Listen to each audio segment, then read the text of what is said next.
สบายดีทุกคนเมื่อนี้ดุกดิกอยากจะมาขอแนะนำอยากจะมาขอรีวิวรถของดุกดิกเนื่องจากว่าดุกดิกอยากประกาศขายแล้วเพราะว่าดุกดิกก็ใช้งานมาได้เกือบ10 ปีแล้วเพราะเป็นรถค้ำรถคูนรถโซกรถหมานอยากให้ทุกคนได้ขี่น้ำกัน ราคาก็มีแต่10 ล้านกีบดุกดิกอยากขายในมือนี้หรือว่า 40,000 บาท10 ล้านกีบนั่นเองท่านใดอยากจะได้รถรุ่นนี้เป็นได้มา full option ทุกอย่างโอเคทันสมัยขี่แล้วได้ว่าประทับใจในคนในความนิ่มนวลและมีระบบกรองอากาศอย่างได้ว่าสมบูรณ์แบบแอร์เย็นตลอดเวลาเผลอๆจนหนาวเลยเนาะแอร์ของพวกเราอ่ะมาเบิ้งรถดำดุกอีกเลยมาเบิ้งพี่เลยเนาะใกล้ๆกันเลยอ่ะรถรุ่นนี้ดุกดิกซื้อมาได้ประมาณ10 ปีแล้วอยากจะขายเพียงแต่10 ล้านกีบที่สำคัญระบบไฟเนาะ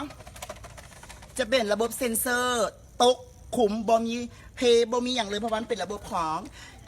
ไลท์สปอร์ตเนาะมันจะเหน่งได้ที่สำคัญระบบอ่านเป็นเปิดประทุนได้และบอสามารถล็อกได้เนื่องจากมันบาพวกเขาใส่ระบบไฟฟ้าทั้งหมดในการควบคุมการล็อกเนาะและที่สำคัญพิเศษไปกว่านั้นไผ่ที่มาความเย็นเนาะจะมีซองเก็บน้ำฝนท่านใดที่อยากได้เนาะมีซองเก็บน้ำฝนเย็นตลอดการเดินทางที่สำคัญมีเสียงดนตรีอันไพเราะหลังจากที่สตาร์ทปุ๊บจะมีเสียงดนตรีเลยถ้าอยากได้อยากจะขอแนะนำให้ทุกคนซื้อเลยโทรมาหาดุกดิกได้ตลอด24 ชั่วโมงเนาะกับรถรุ่นนี้ full option ที่สำคัญแวนของพวกเรามี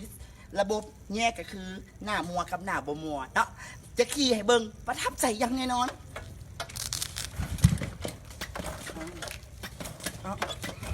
บ่เคยเพลแล้วครับบ่เคยได้แปลงเด้อ10 ล้านกีบมีเสียงดนตรีพร้อมอยากจะได้โทรหาดุกดิกเลย